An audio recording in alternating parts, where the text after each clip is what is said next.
Hi hello friends, welcome back to my channel. ನಾನು ನಿಮ್ಮ ಪ್ರೇಮಿಳಾ. Friends, ಇವತ್ತು ನೋಡಿ ಏನಾಗಿದೆ ಅಂತ ಹೇಳಿ, ಸ್ಟವ್ವು ಫುಲ್ಲು ಬ್ಲಾಸ್ಟ್ ಆಗಿಬಿಟ್ಟಿದೆ. ಮೇಲೆ ಗ್ಲಾಸ್ ಇರುತ್ತಲ್ಲ, ಆ ಥರ ಸ್ಟವ್ವು ಇದು ಫುಲ್ಲು ಬ್ಲಾಸ್ಟ್ ಆಗಿ ಹೋಗ್ಬಿಟ್ಟಿದೆ. ಬ್ಲಾಸ್ಟಾಗಿ ಗ್ಲಾಸ್ ಚೂರುಗಳೆಲ್ಲ ಆ ಕಡೆ ಈ ಕಡೆ ಬಿದ್ದುಬಿಟ್ಟವೆ. ಫುಲ್ಲು ಮೆಲ್ಟಾಗಿ ಹೋಗ್ಬಿಟ್ಟೈತೆ. ಇಡೀ ಸ್ಟವ್ವೇ ಮೆಲ್ಟಾಗಿ ಹೋಗ್ಬಿಟ್ಟೈತೆ ಅಂತಲೇ ಹೇಳ್ಬೋದು. ಸ್ವಲ್ಪ ಹೆಚ್ಚು ಕಮ್ಮಿ ಆಗಿದ್ರೂ ಸಿಲಿಂಡ್ರೇ ಬ್ಲಾಸ್ಟ್ ಆಗಿಬಿಡ್ತಿತ್ತು. ಆ ಥರ ಇದೆ. ಫುಲ್ ಮೆಲ್ಟಾಗಿ ಹೋಗಿದೆ ನೋಡಿ. ಇದೆಲ್ಲ ಮೆಲ್ಟಾಗಿ ಹೋಗ್ಬಿಟ್ಟೈತೆ. ದೊಡ್ಡ ಅನಾಹುತನೇ ತಪ್ಪೈತೆ ಅಂತಲೇ ಹೇಳ್ಬೋದು.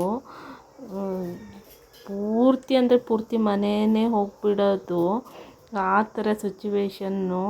ತುಂಬ ಹೀಟು, ತುಂಬ ಹೊತ್ತು ಅಡುಗೆ ಮಾಡೋಕ್ಕಾಗಲ್ಲ ಈ ಥರ ಸ್ಟವಲ್ಲಿ. ನನಗನ್ಸಿದ್ದೇನಪ್ಪ ಅಂದರೆ, ಮಾಮೂಲು ಸ್ಟೀಲಿನ ಸ್ಟವ್ ಇರ್ತಾವಲ್ಲ, ಅವೇ ಬೆಸ್ಟ್ ಅಂತ ಅನ್ನಿಸ್ತು ಇದನ್ನು ನೋಡಿ ಯಾವ ಥರ ಆಗಿದೆ ಅಂತ ಹೇಳಿ. ಅದರಲ್ಲೂ ನಾನೇ ಓಡೋಗಿ ಆಫ್ ಮಾಡಿದ್ದೀನಿ. ಅದು ಕೆಳಗೆ ಸಿಲಿಂಡ್ರ್ ಆಫ್ ಮಾಡಿದ್ದೀನಿ. ಇದು ಯಾವುದು ಆಫ್ ಮಾಡೋಕ್ಕೆ ಬರ್ತಾ ಇರಲಿಲ್ಲ. ಆ ಥರ ಪರಿಸ್ಥಿತಿ ಆಗಿಬಿಟ್ಟಿತ್ತು ನೋಡಿ, ಯಾವ ಥರ ಆಗೋಗಿದೆ ಅಂತ ಹೇಳಿ. ನನಗೂ ತುಂಬ ಅಂದರೆ ತುಂಬ ಭಯ ಆಗ್ತಿತ್ತು. ಓಡೋಗಿ ನಾನು ಕೆಳಗಡೆ ಆಫ್ ಮಾಡಿದ್ದೆ. ಕೆಳಗಡೆ ಆಫ್ ಮಾಡಿಲ್ಲ ಅಂದರೆ ತುಂಬ ದೊಡ್ಡ ಅನಾಹುತ ಆಗ್ತಿತ್ತು. ಮತ್ತೊಂದು ಏನಪ್ಪ ಅಂತ ಅಂದರೆ, ಸಿಲಿಂಡ್ರನ್ನ ಯಾವತ್ತೂ ನೋಡಿ ಈ ಥರ ಮರದು ಟೇಬಲ್ ಮೇಲೆ ಇಡಬಾರ್ದು. ಮರದ ಟೇಬಲ್ಗೂ ಸ್ವಲ್ಪ ಬೆಂಕಿ ಹತ್ಕೊಂಡೈತೆ. ಅದೆಲ್ಲಾದರೂ ಫುಲ್ ಹತ್ಕೊಂಡಿದ್ರೆ ಇಡೀ ಮನೆಯೇ ಸುಟ್ಟು ಹೋಗ್ಬಿಡ್ತಿತ್ತು. ಈ ಥರ ಸ್ಟವ್ಗಳೆಲ್ಲ ಜಾಸ್ತಿ ಅಡುಗೆ ಮಾಡೋದಕ್ಕೆ ಯೂಸ್ ಆಗಲ್ಲ. ಹಾಗೆಯೇ ಹಳ್ಳಿ ಕಡೆ ಈ ಥರ ಸ್ಟವ್ಗಳು ತುಂಬ ಅಂದರೆ ತುಂಬ ಉಪಯೋಗ ಆಗಲ್ಲ. ಸುಮ್ಮನೆ ವೇಸ್ಟು. ಜಾಸ್ತಿ ಹೀಟ್ ಆಗಿಬಿಟ್ರೆ ಸುಮ್ಮನೆ ಈ ಥರ ಬ್ಲಾಸ್ಟ್ ಆಗಿ ಹೋಗ್ಬಿಡ್ತವೆ. ನನಗನ್ಸಿದ್ದು ಒಂದೇ, ಸಿಲಿಂಡ್ರದ್ದಾದರೆ ಬೆಟರು. ಸಿಲಿಂಡ್ರನ್ನ ತುಂಬ ವರ್ಷದಿಂದ ಯೂಸ್ ಮಾಡ್ತಾಯಿದ್ದೀವಿ. ಅದು ಎಷ್ಟೊತ್ತು ಅಡುಗೆ ಮಾಡಿದ್ರೂ ತಡ್ಕೊಳ್ಳುತ್ತೆ. ಈ ಥರ ಗ್ಲಾಸ್ದು ತಡ್ಕೊಳ್ಳೋದಿಲ್ಲ. ಇನ್ನು ನೆಕ್ಸ್ಟ್ ಟೈಮ್ ತಗೊಳ್ಳೋವಾಗ ನೋಡೇ ತಗೋಬೇಕು. ಯಾರೆಲ್ಲ ಈ ವಿಡಿಯೋ ನೋಡ್ತಾ ಇದ್ದೀರಾ, ನೀವೂ ಅಷ್ಟೇ ನೋಡಿಕೊಂಡು ತಗೊಳ್ಳಿ.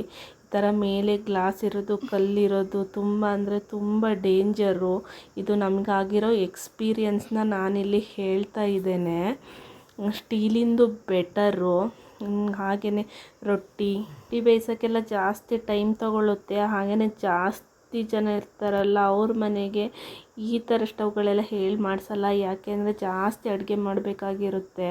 ಆವಾಗ ಇದು ಜಾಸ್ತಿ ಹೀಟಾಗಿ ಬ್ಲಾಸ್ಟ್ ಆಗೋ ಚಾನ್ಸಸ್ ಇರುತ್ತೆ. ಅದಕ್ಕೋಸ್ಕರ ನೋಡೇ ತಗೋಬೇಕು. ಈ ಥರ ಗ್ಲಾಸ್ ಇರೋದನ್ನ ಯೂಸ್ ಮಾಡೋದು ಜಾಸ್ತಿ ಅವಾಯ್ಡ್ ಮಾಡಬೇಕು ಅಂತ ಹೇಳಿ ನನಗನ್ಸಿರೋದು. ತುಂಬ ದೊಡ್ಡ ಅನಾಹುತ ಆಗೋದು ತಪ್ಪೋಗಿದೆ. ಇಷ್ಟರಲ್ಲೇ ಮುಗಿದೋಗಿದೆ ಅಂತ ಖುಷಿ ಪಡಬೇಕು ನೋಡಿ. ಅದರಲ್ಲೂ ಬಿಸಿಲುಗಾಲದಲ್ಲಿ ತುಂಬ ಡೇಂಜರ್ ಅಂತಲೇ ಹೇಳ್ಬೋದು. ಬಿಸಿಲು ಜಾಸ್ತಿ ಇರುತ್ತೆ. ಹಾಗೆಯೇ ಹೀಟು ಜಾಸ್ತಿ ಆಗಿ ಈ ಥರ ಬ್ಲಾಸ್ಟ್ ಆಗೋದು, ಮೆಲ್ಟ್ ಆಗೋದು, ಈ ಥರ ಸಿಚುವೇಶನ್ನು ಬರೋ ಸಾಧ್ಯತೆ ಇದೆ. ಇದು ಸಿಟಿ ಕಡೆಗೆ ಪರವಾಗಿಲ್ಲ. ಗಂಡ ಹೆಂಡತಿ ಮಕ್ಕಳು ಇರೋರು ಅಡುಗೆ ಮಾಡ್ಬೋದು. ಜಾಸ್ತಿ ಜನ ಇರ್ತಾರಲ್ಲ, ಅವ್ರ ಮನೆಗೆ ಈ ಥರ ಸ್ಟವ್ವು ಸೂಟ್ ಆಗಲ್ಲ ಅಂತಲೇ ಹೇಳ್ಬೋದು. ನೋಡಿ, ಸ್ಟವ್ ತಗೊಳ್ಳೋವಾಗ ನೋಡಿ ತಗೊಳ್ಳೋದು ಬೆಸ್ಟ್ ಅಂತ ಹೇಳ್ತಾ ಇವತ್ತಿನ ವಿಡಿಯೋನ ಮುಗಿಸ್ತಾ ಇದ್ದೇನೆ. ಫ್ರೆಂಡ್ಸ್, ಯಾರೆಲ್ಲ ನನ್ನ ವಿಡಿಯೋನ ನೋಡ್ತಾ ಇದ್ದೀರಾ, ದಯಮಾಡಿ ನನ್ನ ಚಾನಲ್ನ ಸಬ್ಸ್ಕ್ರೈಬ್ ಮಾಡಿ, ಲೈಕು ಕಮೆಂಟು ಶೇರು ಮಾಡಿ. ಹಾಗೆಯೇ ಸಬ್ಸ್ಕ್ರೈಬ್ ಮಾಡಿ, ಪಕ್ಕದಲ್ಲಿರೋ ಬೆಲ್ ಬಟನ್ನ ಪ್ರೆಸ್ ಮಾಡಿ. ನಾನು ಯಾವೆಲ್ಲ ವಿಡಿಯೋ ಹಾಕ್ತೀನೋ ನೋಟಿಫಿಕೇಷನ್ ಬರುತ್ತೆ. ಹಾಗೆಯೇ ಈ ವಿಡಿಯೋ ನಿಮಗೆ ಹೇಗೆ ಅನ್ನಿಸ್ತು ಅಂತ ಹೇಳಿ ಕಮೆಂಟ್ ಮಾಡಿ. ನೀವು ಈ ಥರ ಸ್ಟವ್ನ ಯೂಸ್ ಮಾಡ್ತಾ ಇದ್ದೀರಾ ಅಂತ ಹೇಳಿ ಕಮೆಂಟ್ ಮಾಡಿ. Tata, bye bye. ನೆಕ್ಸ್ಟ್ ವಿಡಿಯೋದಲ್ಲಿ ಮೀಟ್ ಮಾಡೋಣ ಫ್ರೆಂಡ್. Take care. ಅಲ್ಲಿವರೆಗೂ